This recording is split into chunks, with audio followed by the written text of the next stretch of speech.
Hello, welcome to the last panel of the European Vegan Summit. My name is Kamila Kadzidłowska, and I have the honor to be moderator of this panel behind the green mask, food industry's marketing tricks.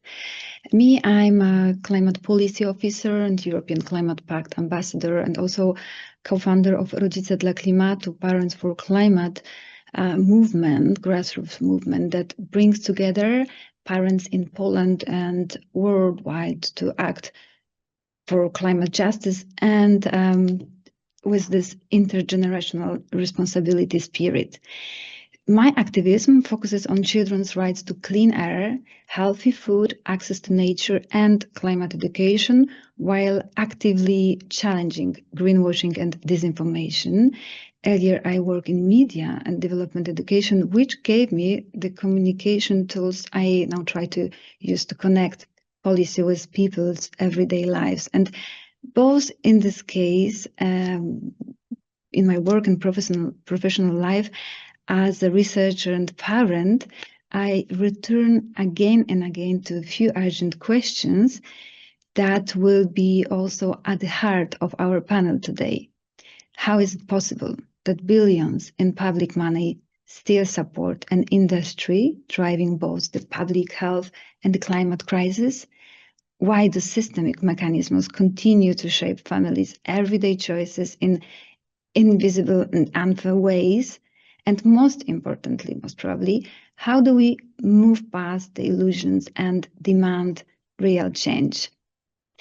So these questions will be at the heart of our today's panel, and I'm especially grateful to Green Ref for inviting me to moderate this session and more for the chance to explore and look for the answers together with the outstanding experts from different fields and from across Europe and US, each bringing a unique perspective to this debate. So please stay engaged and keep your questions ready for the Q&A. And now let me welcome our panelists. Thank you each for being here.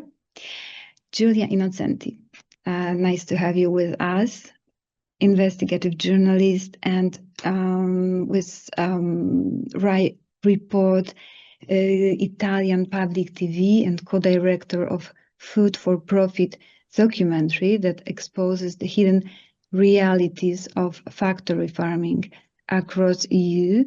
Giulia, thank you for joining us. Thank you. We also have Alice Di Concetto, Executive Director and Chief Legal Advisor at the European Institute for Animal Law and Policy and lecturer in animal ethics at Sciences Po in Paris. Alice, we are delighted to have you with us. Thanks. I also would like to welcome Christine Bell-Blakely, a senior staff attorney at the Animal Legal Defense Fund, using environmental law to challenge industrial animal agriculture and misleading sustainability claims. Christine, thank you for being with us. Christine's joining from US. We have also Matteo Cupi, Vice President for Europe and Executive Director in Italy at Animal Equality, with more than 20 years of experience building global campaigns for animal protection. Matteo, thank you for joining.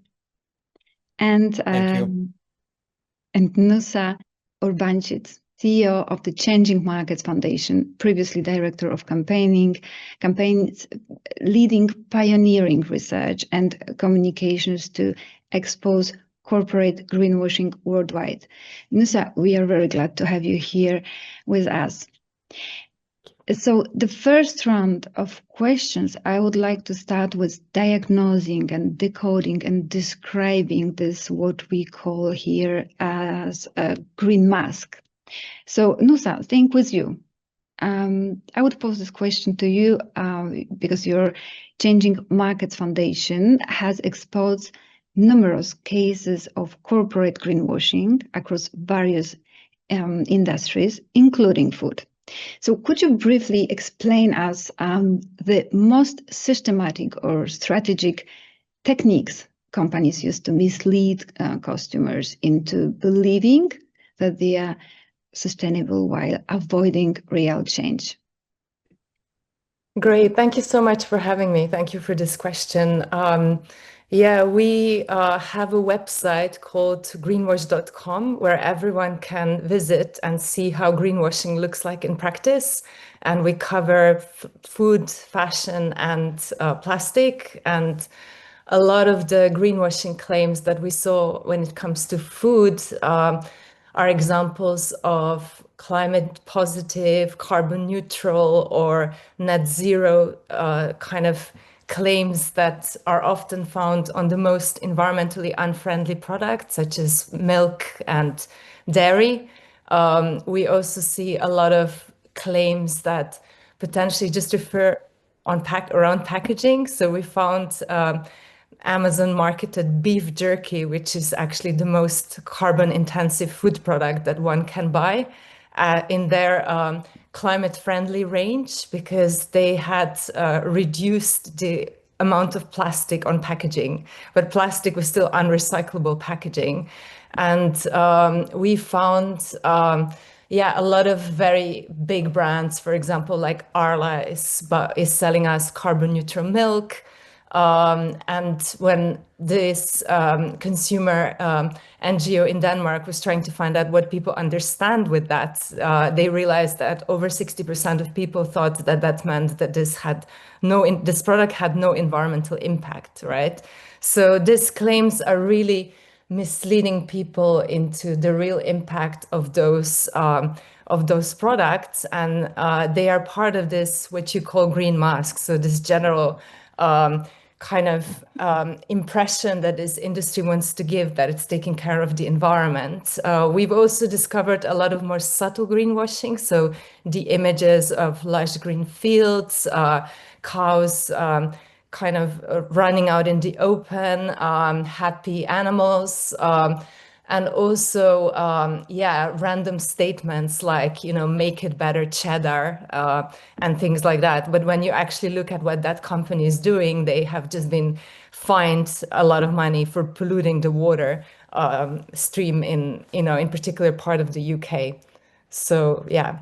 Yeah, and it works and it brings a lot of profit still. Yeah, we are in the 21st century, second decade. And it seems like in EU, everyone should be conscious, but there is something wrong if this kind of tactics and methods, so well described, are still visible in our media infosphere, are still allowed. And I would jump to US, to you, Christine, actually. You and also wanting to find out a little bit about your perspective, because could you share like concrete example of this case in the US where food industry was exposed for greenwashing or held accountable successfully for environmental harms linked to animal agriculture? Yes, thank you.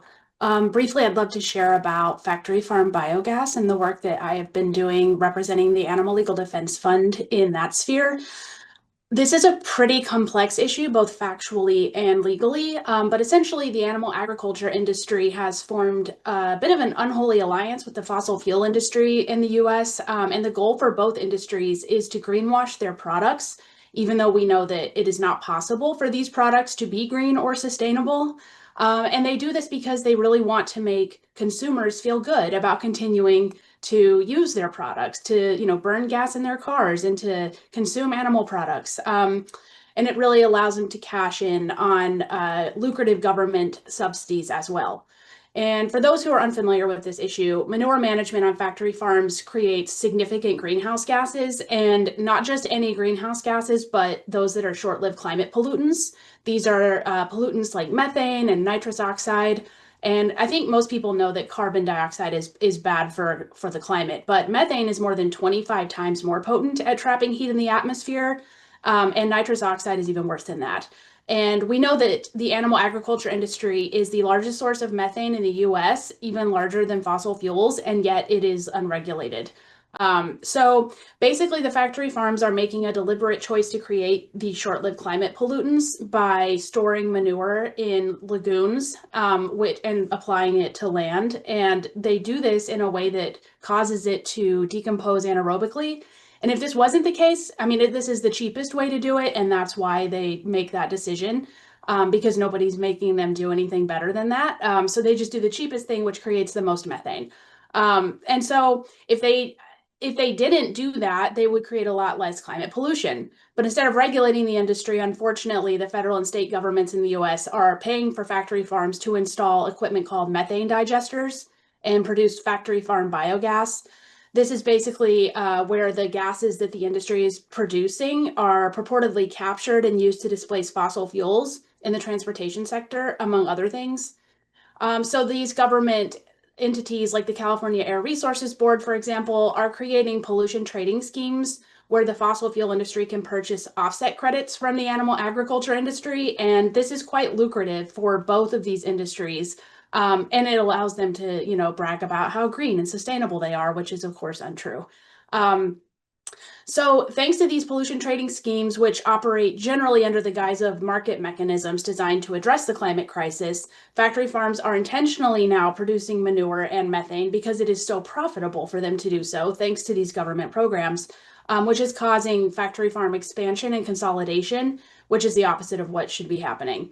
So ALDF, along with its coalition partners, and ALDF is the Animal Legal Defense Fund. We are a national nonprofit in the US. We sued the California Air Resources Board, which operates the California Low Carbon Fuel Standard, which is one of these pollution trading schemes that's causing so much expansion and consolidation. And we have 2 cases pending right now against them. One alleges an insufficient environmental review of this program because they did not look at the fact that it was causing factory farm expansion and consolidation, which is bad for the climate. And then we also have a separate case that's challenging the agency's legal authority to operate the program this way because it undermines the purpose of the program. So it's our hope that the California Air Resources Board will take its climate program seriously and reform it to ensure it's no longer encouraging and incentivizing factory farming. And then by engaging in regulatory advocacy and litigation on this issue, we're also hopeful that we will inform the public of the true nature of factory farm biogas and what it means for them. We don't want them to be falling for the greenwashing narrative.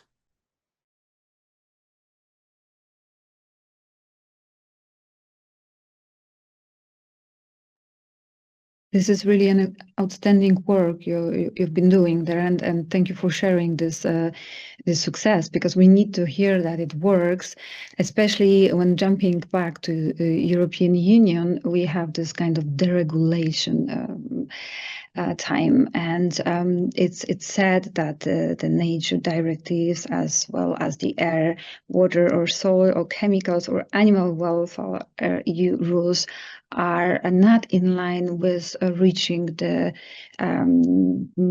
success in the economy and competitiveness. And in fact, we have a huge problem in implementing these rules. And we would rather say that not having these rules, not implementing them in a proper way, is our problem. And I would love to jump now to Alice. You, as an executive director and chief legal advisor at the European Institute for Animal Law and Policy, you've written and lectured extensively a lot about law ethics and greenwashing. So thinking about a Green Claims Directive, which was supposed to be like the potential milestone for us here in the European Union, but was unexpectedly rejected just one day before trilogues. Could you perhaps explain what this directive was intended to achieve, and what its adoption could have changed and mean for us thinking about fighting greenwashing practices in the food sector especially? Yeah, sure. Thank you. Yeah, so that's a good opportunity to provide a little update on the Green Claims Directive. So it wasn't killed. The European Commission didn't withdraw the proposal yet.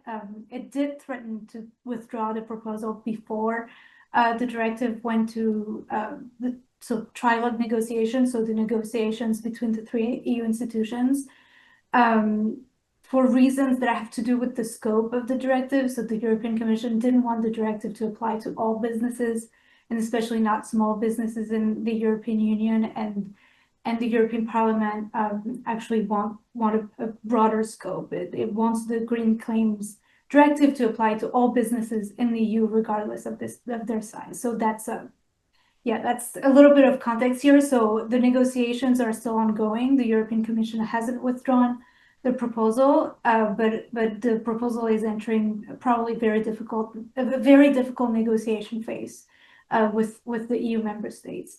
And it's a very interesting directive. It's potentially a very effective directive to tackle misleading claims, especially those claims that Nusa described. So we already have legislation in the EU against false advertising and misleading advertising and claims. So that we have a general legislation that prohibits companies, manufacturers from lying about any sort of benefits that their products might have. But the Green Claims Directive would specifically target those claims about environmental protection, climate protection, in a way that would be extremely useful, because at the moment, the broader legislation on misleading claims is not very effective because it's too broad, and sometimes nonprofit organizations or even companies or governments don't feel confident enough to litigate on claims that they consider to be misleading, because the legislation is just too broad. It says very vague things like, oh, a claim shouldn't be misleading, but it doesn't really provide specific standards on how to assess the accuracy, the honesty of an environmental claim specifically. So it will be, hopefully the Green Claims Directive will be adopted at some point, and it will provide a very useful tool for everyone. And, it's advocates, but also corporations, because obviously, if you're a corporation that has good practices in place, but your competitors don't have those practices in place, but lie about being environmentally friendly, that obviously causes distortion in competition. And so other companies that do well are not able to promote their products. Yeah. This would have happened in the EU in the last year, the year of elections worldwide, actually. So the protest of farmers on the street of our capitals, we could observe how this is also hitting this kind of solutions, and this artificially created, we call it astroturf, like the grassroots movements against this kind of regulations were supposed to delay this law as well. And at the end, who stands behind this kind of protest are the big players. And here I would like to hear more from you, Giulia, because your documentary, Food for Profit, exposes these dark realities of factory farming in the EU that is supposed to be a place where there are some standards, yet you've been to places where these ethical, environmental, legal, or even sanitary standards are often ignored, perhaps very often, despite this fact that consumers are being led to believe otherwise. So much of this illusion has been fueled by the EU's own Green Deal narrative, and the fact that the industry's powerful media have a great PR, let's face it. So how is it possible that such a gap exists between what citizens are promised and what actually happens behind the closed doors? Yeah, so actually right now, the European institutions are protecting the meat industry because lobbies that represent this industry are so powerful. So in Food for Profit documentary, we infiltrated a lobbyist who talked with the MEPs, and they were secretly filmed by the lobbyists. So we were able to see what happens behind closed doors between MEPs and lobbyists. And it's shocking because MEPs are kind of at their disposal. And what is shocking most is that when I interviewed some of these MEPs, they just denied the existence of intensive farms in Europe, which is crazy. Of course, we all know the majority of the meat and the dairy comes from intensive farms, but actually politicians from both sides, both right and left, are able to deny the existence of intensive farms. And how are they able to do so? Because European laws don't recognize what is an intensive farm. And I believe this is a gap that we should do something about it, because they play a game around this narrative. And also now we have at the European Parliament an intergroup formed by MEPs for sustainable livestock. And they should tell us, they should explain to us what is a sustainable livestock, because there is no sustainable livestock. But it's kind of an intergroup for lobbying inside the European Parliament with MEPs. So they don't need lobbyists anymore, because the meat industry now has an intergroup inside the European Parliament. And what happens then? That MEPs vote laws in favor of the meat industry and the dairy industry. So we know that the common agriculture policy is the big part of the European budget. It's nearly 400 billion euros in 7 years of taxpayers' money to agriculture. And the majority of this money goes to intensive farms, which is shocking, because Europe says that it's the first continent in the world for green policies, and we want to be green leaders in the world. But if you're financing intensive farms, you cannot be a green leader. And furthermore, we're not just financing intensive farms. And I've investigated some of these farms financed by our money, and they were acting illegally, and they were polluting, and they were mistreating animals. So our money is going to these activities. But also we are paying for publicity, commercials of this meat industry. So we are paying millions of euros for ham to convince consumers to buy ham, which is dangerous for human health, first of all, and it's so polluting, and it's mistreating animals. So why is Europe pouring all this public money to this industry, which is mistreating animals, polluting the environment, and is a threat to human health? It's just because the meat and dairy industry is so powerful. They're one of the most powerful lobbies inside European Parliament and the European Commission, and we have to tackle this. We have to tell everyone which is the situation, because it's not the nice farmer with his little hat, taking the milk from the cow. This is not the world how it's working right now. So we have to tell the people, and we have to report it. Yeah, exactly. Because when we think about this erosion of trust to the European Union institutions that is happening now, how can we be surprised if this kind of double standards and theater is actually occurring?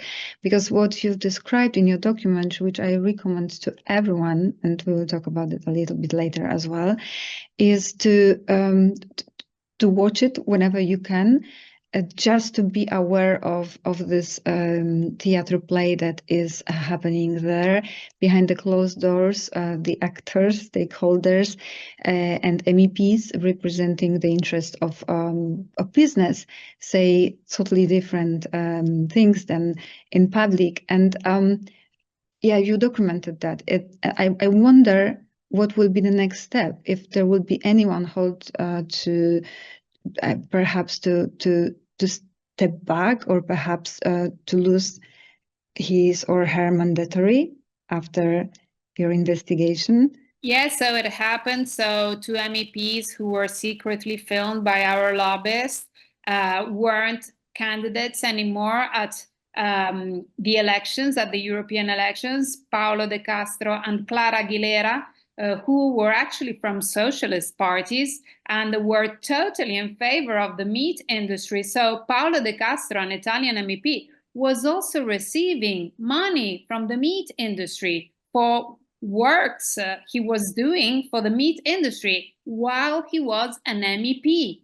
So it's crazy because a politician who has to vote, who has to decide, who also has to check on an industry because he was part of the agriculture committee. So he was supposed to keep an eye on them. Instead, he was paid by them. This is a huge conflict of interest, which we reported in Food for Profit. And then the leader of the Democratic Italian Party decided not to candidate Paolo De Castro anymore. And this was the same fate of Clara Aguilera, a Spanish politician, because she said something that shocked people who watched the film, because while she was secretly filmed, she said, "I could care less of how rabbits, poultry, and also cats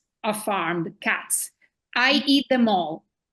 I don't know if she was joking or not, but the message was loud and clear. So especially in Spain, people were really shocked. And so the president of the Socialist Party decided to have someone else instead of Clara Aguilera, who said, "No problem, I will work for the industry." So we also have this problem of revolving doors, and nothing is hidden anymore.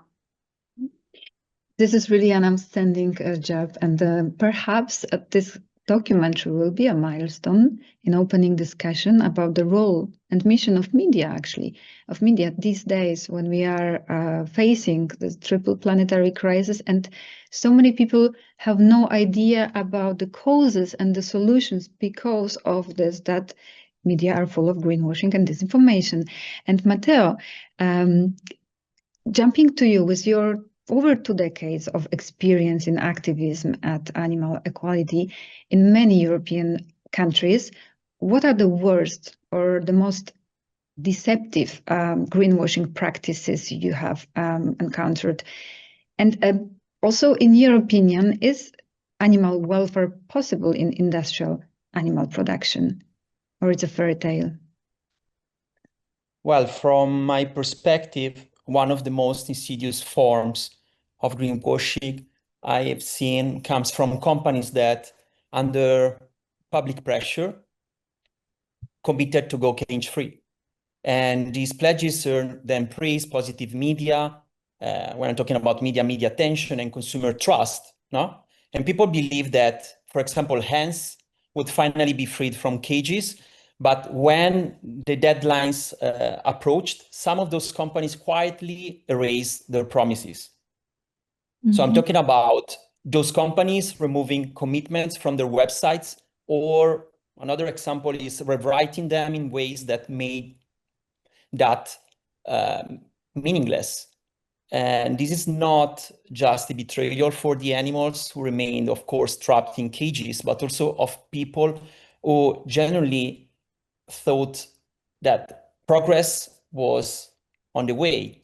And it's not theoretical that is happening right now. For example, we are campaigning right now to hold the delays accountable after they failed to respect its own cage-free commitment that it took almost, well, we're talking about 10 years ago. And actually, at this very moment, our activists are carrying out a month of action in the Netherlands to make sure that the public knows and to keep pressure on the company until it delivers on its word. And also another form of greenwashing is the use of climate-friendly or carbon neutral, which I believe Christine was talking about before. Those labels are also on meat and dairy, for example, and these claims ignore the reality that industrial animal farming is. By its very nature, of course, it's one of the biggest drivers of environmental destruction. No amount of offsetting can change that. This is just a fact. And this brings to me what also you asked me, Kamila. This brings me to the bigger truth. Genuine, the genuine animal welfare is simply not compatible with animal exploitation whatsoever. The scale, the speed, the constant drive for profit always come before the needs of animals. So at best, these reforms can reduce animal suffering slightly, but they cannot erase the violence, the confinement, and the killing at the heart of factory farming or any sort of farming. So this is what you already, asked me about. Yeah, it's a fairy tale. This is not reality. And through undercover investigations and also what Giulia was talking about before, not only exposing farms, slaughterhouses, those facilities, but also getting inside the parliament, exposing them, because which actually, when you're filming someone stating like a statement as where Giulia was mentioning about these Spanish MPs, they are working for the industry. That's true. Copacogeca is the biggest, they're like a small town into Brussels. They're like a powerful lobby. So this is a matter of fact, and with Food for Profit, actually, Giulia exposed that completely because they were filmed. And it's not and sharing that actually they don't really care about it. So that it's a matter of fact. Yeah. Yeah. Thank you, Matteo, and sorry for interrupting, but sometimes it was said that this kind of accusations rather sound like conspiracy theories, and well, this is also switching the narrative. And thanks to this material, the video material, documentation, that no one can say it's deep fake, the things are on the table now. And in the second round, briefly, I would like to dive a little bit deeper into to point at the systemic obstacles before we step to find the solutions. So Nusa, I would ask you about the certifications and eco labels. In reality, how reliable are these labels today? Can the average customer rely and be sure that they mean something, and thanks to this kind of labels, animals suffer less or not at all? Is it the tool? Yes, I think labels are a very powerful tool for a certain segment of consumers. And we did some polling and we've realized that there's a substantial, like 1/3 of consumers in Germany and the UK that regularly choose products with environmental sustainability labels or certifications, and nearly 1 in 3 people is willing to pay more for climate labels, and half are willing to pay more for animal welfare labels. And this is kind of, then people say always, oh, this is what people say, but what do they actually do? So we kind of try to put that in also because, we see substantial growth in ethical markets, so in products that are considered ethical. And for example, sales in vegetarian and plant-based alternatives have increased by 34% in the UK. Ethical food and drink category increased by 143% in the last decade, between 2010 and 2020. So this is actually happening, and there is substantial kind of profit in it. This is why companies want to use these labels. How good they are is a very different question. Like we were really kind of excited about the Green Claims Directive because we were hoping that it, regulating claims was also one significant thing that that directive wanted to do.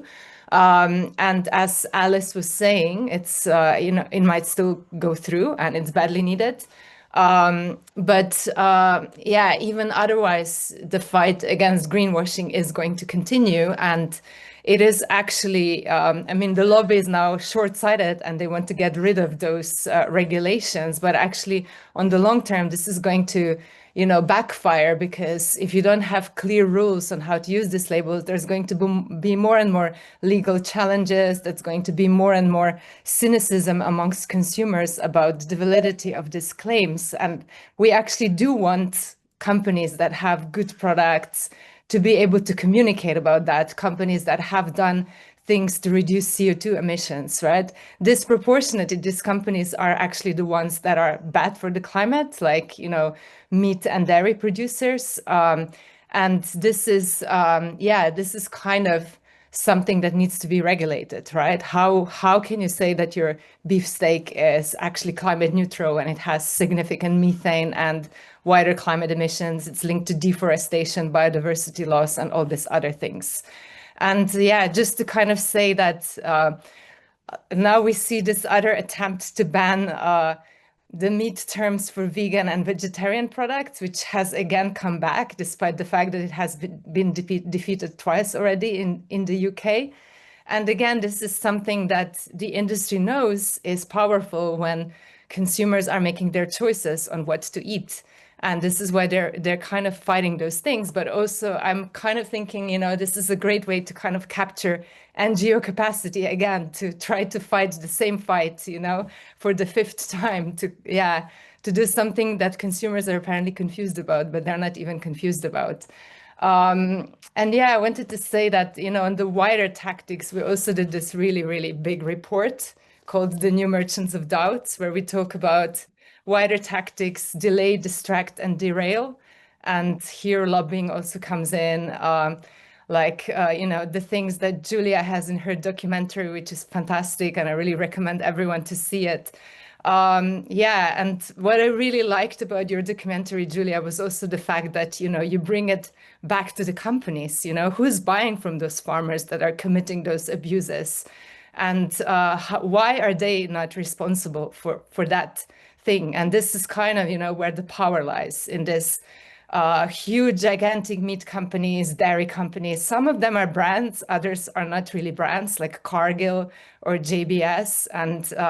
And yeah, these companies actually have huge resources to also, you know, invest into climate solutions. But part of it, will have to be, you know, really massively changing their business model, because, we cannot continue with such high level of meat and dairy consumption on a planet with 10 billion people, where biodiversity is under such big threat and we have climate emergency. Yes, and it's true, because, you know, all of this is working. The fight is so unequal. Thinking about the tools and the media, and of course subsidies and money behind that, but the other side, sustainable side, has so little funds, but still, if the message goes through, it's working. So it gives a lot of hope and good indication where to go to. And Giulia, coming back to you and to your documentary, and also to this, what Nusa just mentioned, could you tell us what are some of the most striking examples you've encountered where marketing completely contradicted what you found on the ground? Yeah, so you know that Italians and also the Italian Minister of Agriculture are really fond with made in Italy. So we believe that every product that is made in Italy is so great. But as a matter of fact, in my investigations for a report in RAI, the Italian public television, I targeted Parma ham, which is a brand well known all over the world. It's the best Italian ham we have. And what they don't tell the public is that all their animals come from intensive farms. So what we have is 56 pages of regulations on how this Parma ham has to be made. And there are just a few lines about animals, just saying animal welfare has to be respected.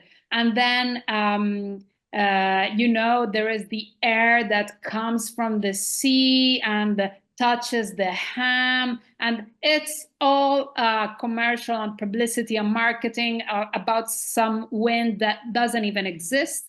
But as a matter of fact, reality is that animals that make Parma ham are really suffering. So we know that European law admits that if animals are eating themselves, they're cannibalizing because they're living in such stressful conditions that they start eating one another.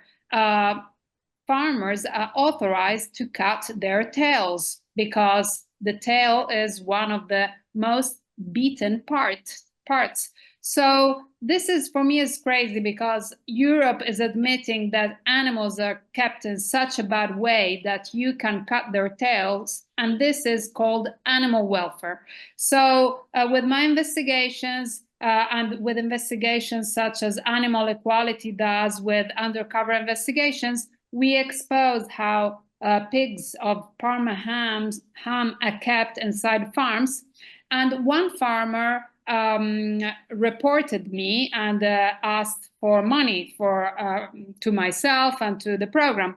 But the judge said that as animals are kept in such a bad way, people have the right to know what happens to animals and also to human health when you consume such products. So this was great because now farmers will have to think twice when they want to bring you to court, because judges now are saying that people have the right to know what was happening inside intensive farms.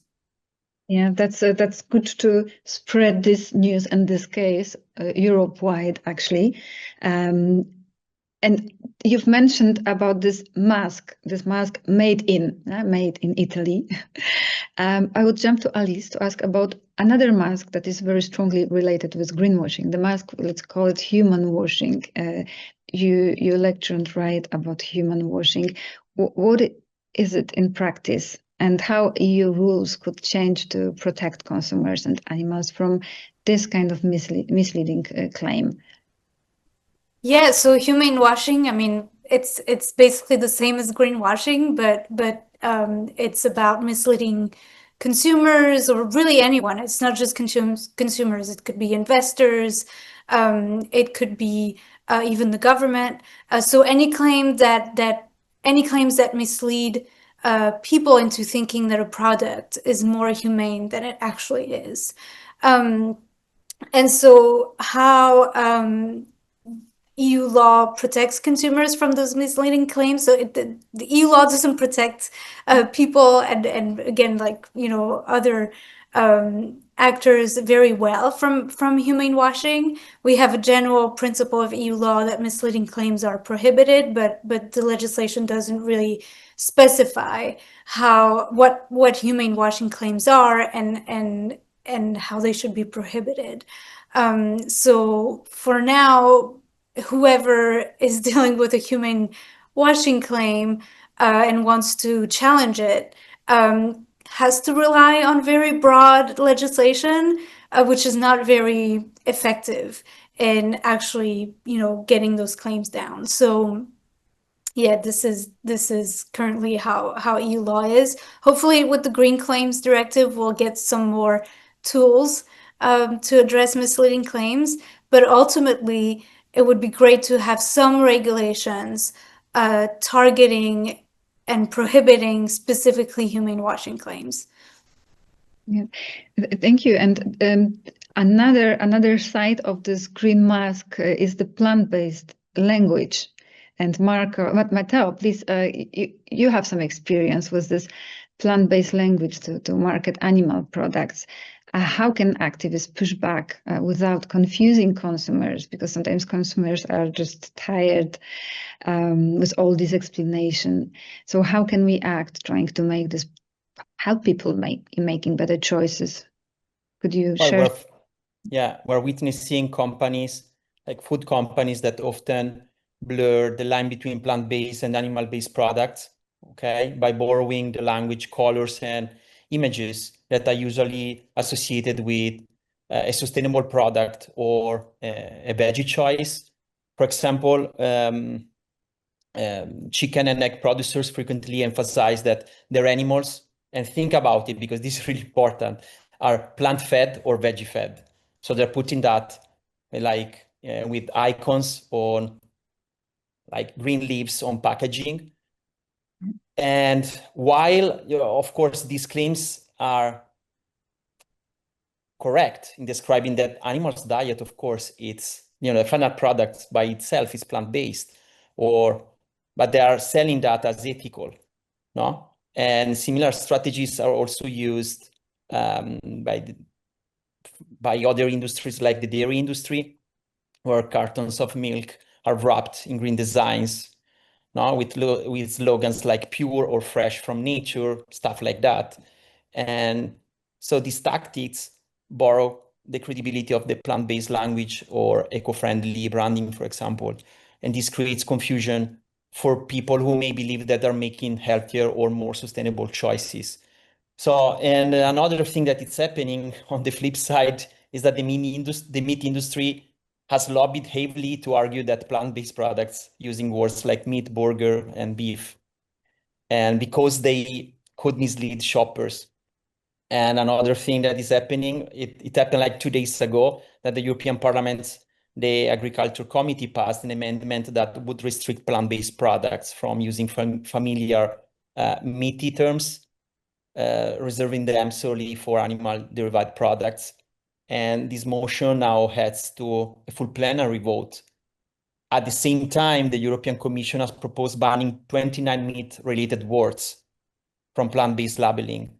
So to answer your question is like what people can do, what activists can do, just repeating, campaigning, do more pressure. From my perspective, be more aggressive and assertive. Because most of the time when decision makers, they're like making you the impression that, your voice is heard, but it's just superficial. It's a shallow thing that is happening. So people lower their guard.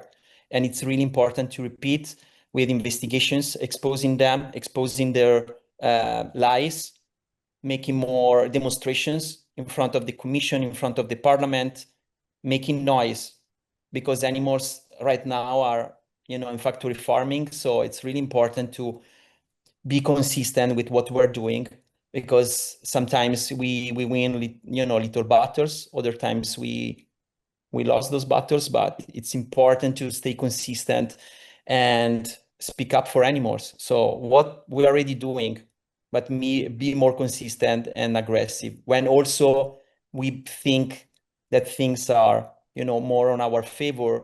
It depends until I don't see the facts. And that I'm related, this is also related with what I was telling about with companies making cage-free commitments. This is a really important thing, because they wanted to stop campaigning. Why, they stopped campaigns. So the animal rights groups, organizations, collectives, you name it, they stop campaigning to them. So this is really important. Until you don't see the facts, it's important just to stay alert and active. Yeah. Huge challenge is to be visible with this activism in times where big tech and media, social media, and also big media are so much in favor of the big companies monetizing actually this kind of dirty businesses. But you are right, I do agree with you. It's the pressure makes change. And jumping to US, Christine, from your perspective, what legal tools in the US have proven most effective in addressing this problem of misleading green claims in the food industry?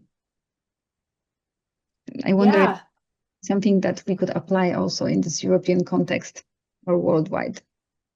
Yeah, I think here we have decent consumer protection laws. This is pretty focused on the United States. I don't know very much about European law. It sounds like from what Alice has said that it could be possible for environmental or sustainability claims to do better than humane washing claims. But I would like to share a couple of cases that we have been working on at the Animal Legal Defense Fund. They're very exciting. I'm not involved personally in either of them, but I'm very proud of my colleagues' work, so I want to share about them. We've been bringing these cases using consumer protection law against large meat and dairy corporations for greenwashing and humane washing. The first one is one that we filed last fall with our coalition partners. We sued Tyson Foods, which is the largest, or the second largest, I believe, meat company in the United States and also in the whole world. This case is on our website if you're interested in looking at it, but it's called Environmental Working Group versus Tyson Foods. And the Animal Legal Defense Fund, in this case, joined a coalition of organizations and lawyers to represent the Environmental Working Group, in this case against Tyson. And the complaint alleges that Tyson is making false or misleading marketing claims targeting consumers in Washington, D.C. who care about addressing the climate crisis. Specifically at issue are Tyson's pretty incredible claims that its industrial meat production operations will reach net zero greenhouse gas emissions by 2050, and that it produces climate smart beef, which is mind-blowing that that's even a phrase. And the complaint alleges that Tyson is doing this to basically to mislead consumers and to make them keep purchasing their products. So because Tyson's false or misleading ads and representations violate the DC Consumer Protection Procedures Act, the complaint seeks to have those false and misleading claims enjoined. And the case is still pending in the Superior Court of the District of Columbia. And then in another case, we're representing a class of consumers all the way across the country in Oregon, under Oregon consumer protection laws, multiple of them. And that case is against Tillamook County Creamery Association, which is basically a dairy co-op, or that's what they call themselves. And the complaint alleges that basically Tillamook is on its website and otherwise advertising its products as being humane. And so we've talked a lot about humane washing today. This case is more of a humane washing case than a greenwashing case, although they are closely related. This case is Barnes versus Tillamook. And in the complaint, we basically lay out how Tillamook is intentionally trying to deceive and mislead consumers in Oregon to believe that the products that they make, like butter and cheese and ice cream and things like that, are sourced from milk that is produced on humane or pasture-based small-scale family farms, where the animal care standards are better than those of other dairy companies. But what we know is that in reality, like 80% of Tillamook's milk comes from the biggest factory farm in the United States, which is called 3 Mile Canyon Farms, and it's located in the eastern part of the state of Oregon in the desert, where it consumes a ton of water. So there is, the environmental claims are related. 3 Mile keeps tens of thousands of cows in cruel industrialized conditions there, and it's not better than, your average dairy factory farm. So basically, Tillamook is on its website, putting up like these green pastures, photos of green pastures and small family farms and things like that, trying to make it look like the products it creates are coming from these sorts of small scale operations. But in reality, rather than living freely on, those beautiful green hills, the cows are artificially impregnated at 3 Mile Canyon Farms. They have their calves taken from them shortly after they're born. They're continuously confined and milked by robotic carousels on cement floors. So, in short, this factory farm is anything but sustainable and humane. This case is pending in Oregon State Court right now.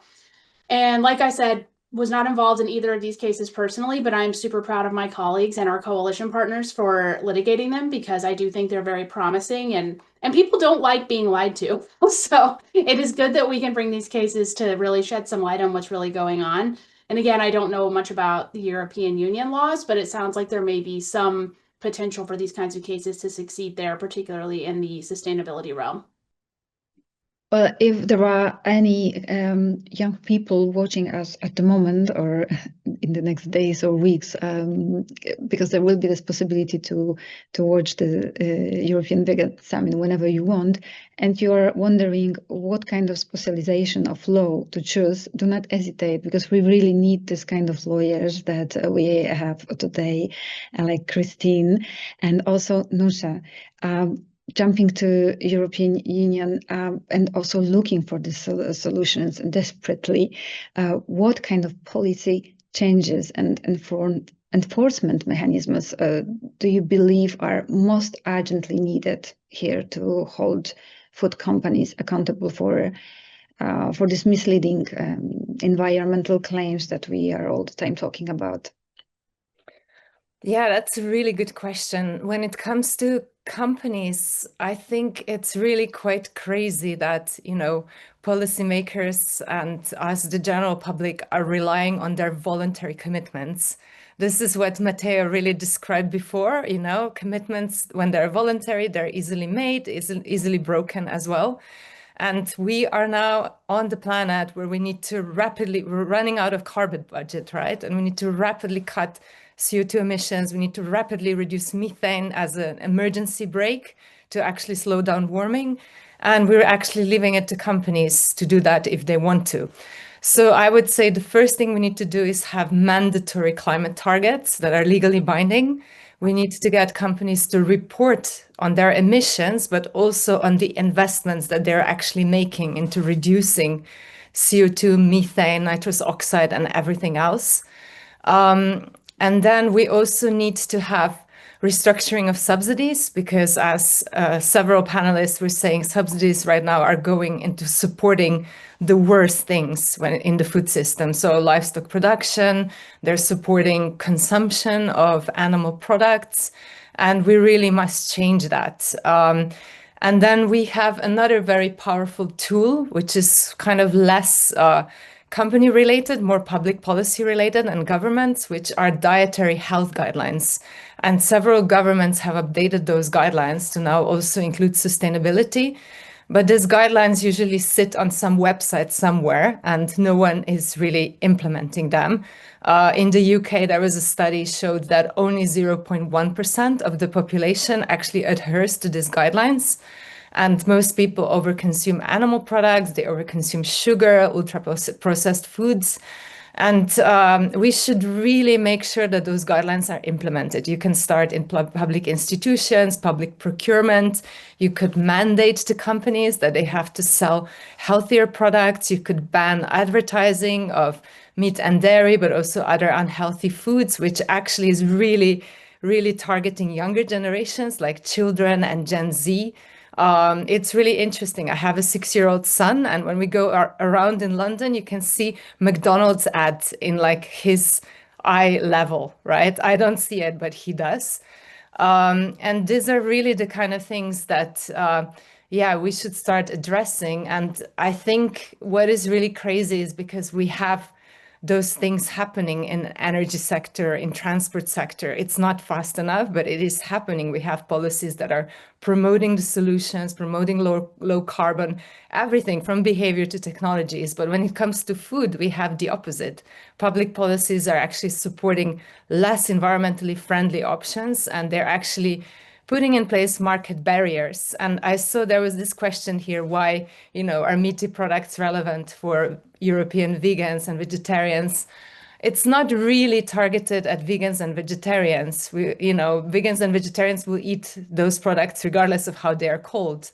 But actually, we can make a bigger difference by having more people reduce meat. And in order for them to get to do that, you need to kind of provide easy, convenient alternatives, and those names actually explain to people what can they expect from those products. So yeah, this is kind of a lot of things, a lot of work to be done, but actually, very exciting opportunities as well when, politicians actually start doing this. Yes, and Alice, what do you think about these solutions? Is it enough? From your perspective, do you see the potential for these EU legal frameworks that not only prohibit misleading claims, green and ethical, but also actively promote this transparency and honesty, and also accessibility of the sustainable food industry? Yes, I'm actually pretty optimistic about this, because I think it's much easier to convince the EU government, the EU institutions, to regulate the market in a way that consumers and corporations are able to communicate in an honest way. I think it's much easier to convince the European Commission to do that than to ask the European Commission to better regulate actual practices on farms, for all sorts of reasons, but one of the main reasons being that the EU really isn't concerned too much about animal protection. It's getting better. It's getting more interested in protecting animals, but it's never been really part of the EU's mission to protect animals. But it is one of the core missions of the EU is really to regulate the market and to make sure that corporations are not lying, that they're not creating unfair competition, that consumers are able to access information in a way that, you know, market dynamics can actually take place. So I'm quite hopeful that, you know, this type of legislation will actually develop in the next few years. There's been a lot happening, not so much about, you know, consumer information, but really information to investors or information to shareholders. So the EU has much stricter regulations on how corporations are supposed to communicate about their practices to their shareholders and investors. And so I'm hoping that we'll get to the point where how corporations, companies communicate to consumers will also be regulated, also because it's good for the EU market.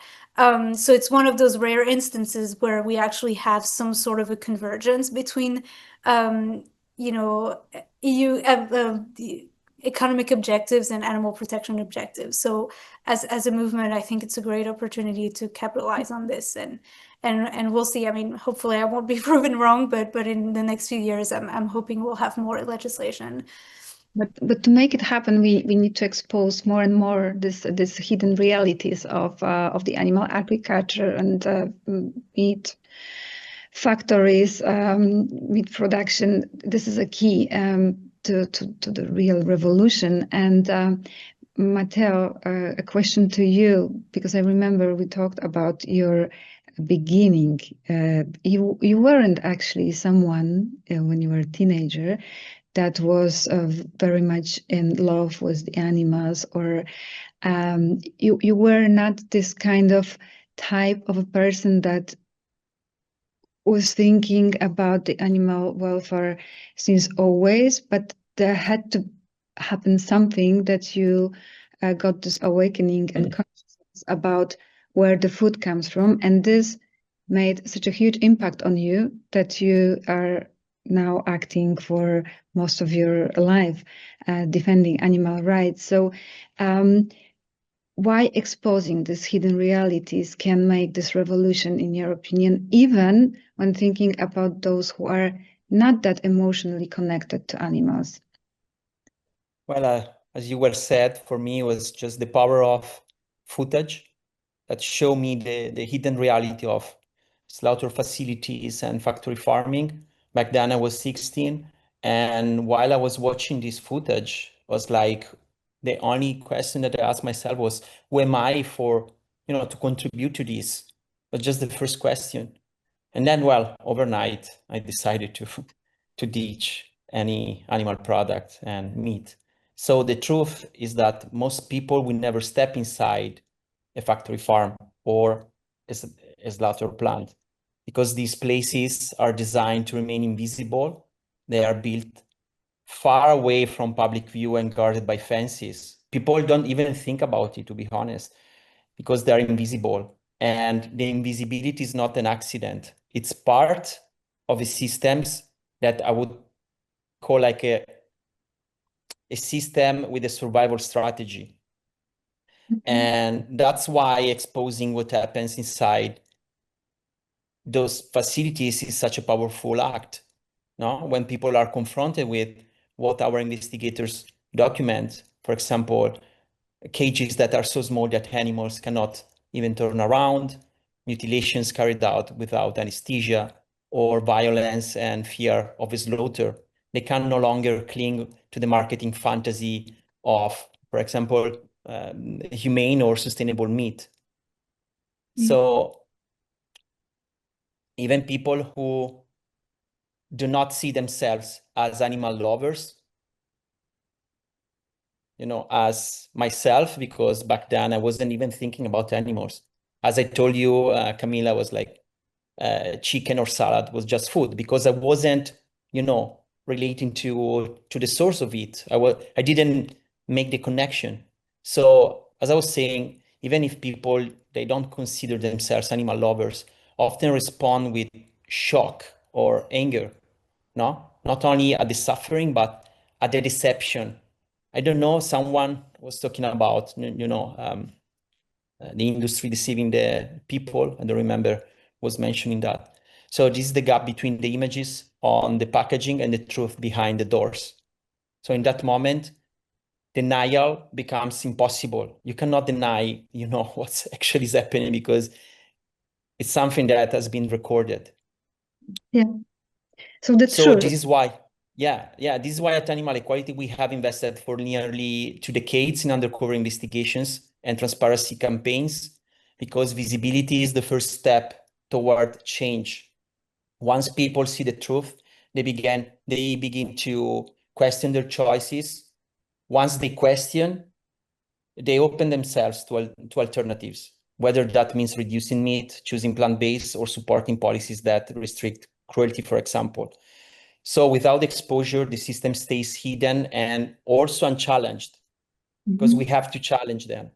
So with exposure, transformation becomes possible, and people by people, company by company, and eventually law by law, we're going, to change the paradigm, to change reality. Because one thing that we like at Animal Equality that sometimes we use in our narrative, when you are buying in the supermarket, for example, it's like a vote. It's like going to vote for something. So when you decide what to put, in your, I don't know the word in English, the trolley, when you're like do shopping in a supermarket, it's like a vote. So this is really important. And with investigations, we are showing the reality, the hidden reality of this industry. Yeah.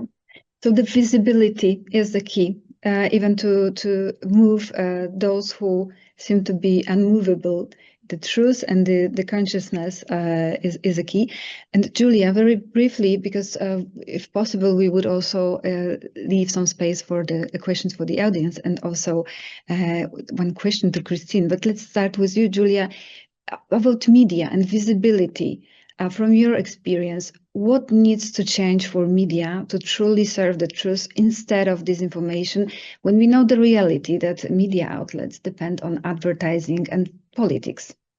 Yeah, it's a big problem because advertising is not just used to convince consumers to buy products, but it's also used, especially used, I would say, to stop investigations to reach the public. So it happened to me with investigations many times that the company I was investigating on threatened my editor, saying, if this investigation will be out, I will take my millions of euros from your company and take it somewhere else. And they did it.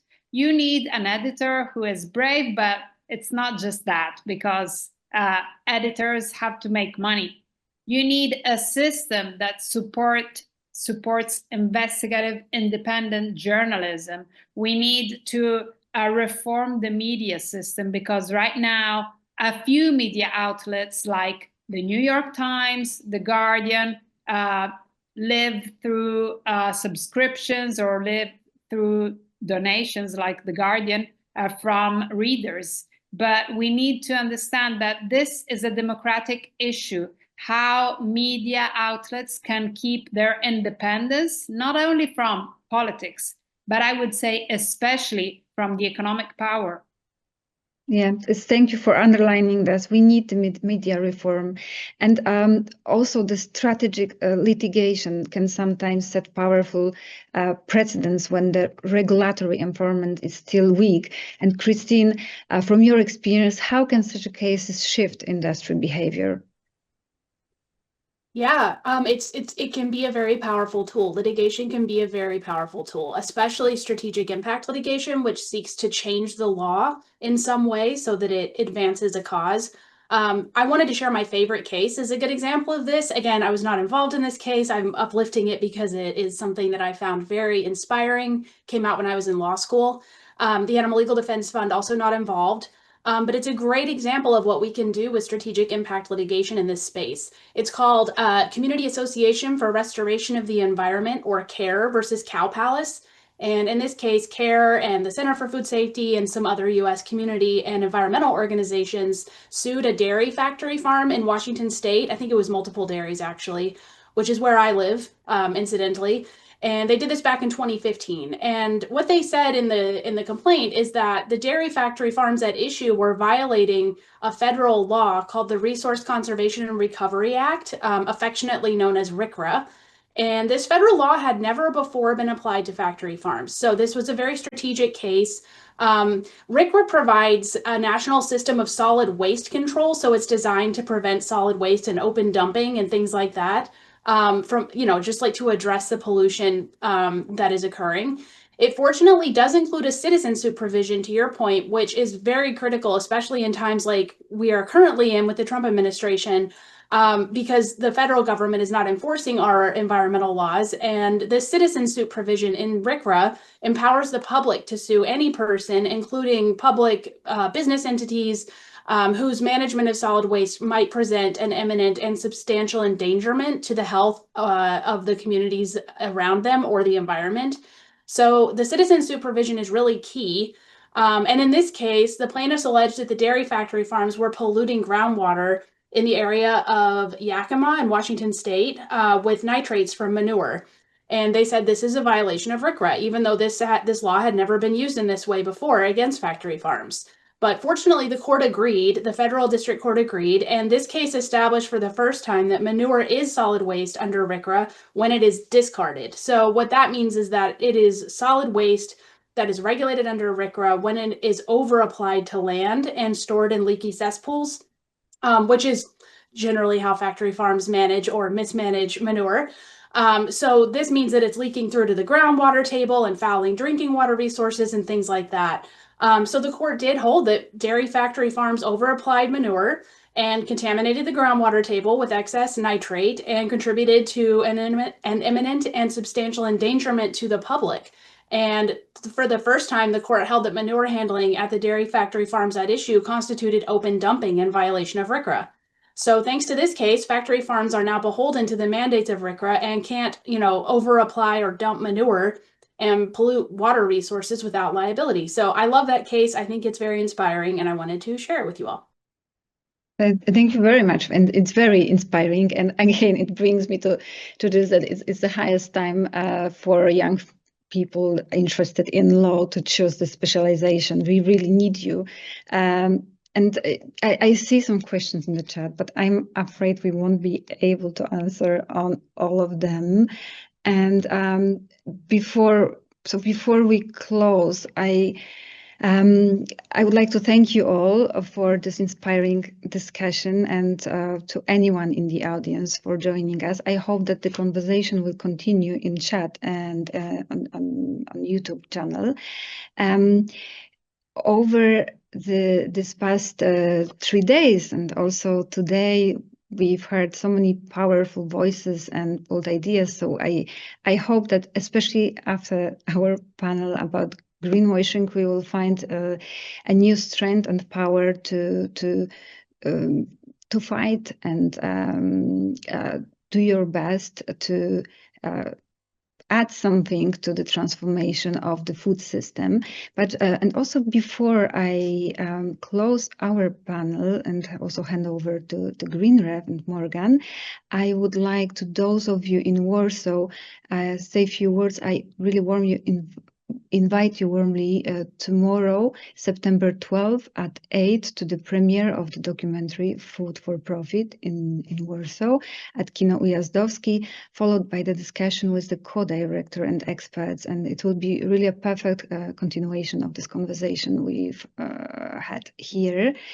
So thank you very, very much for this inspiring discussion.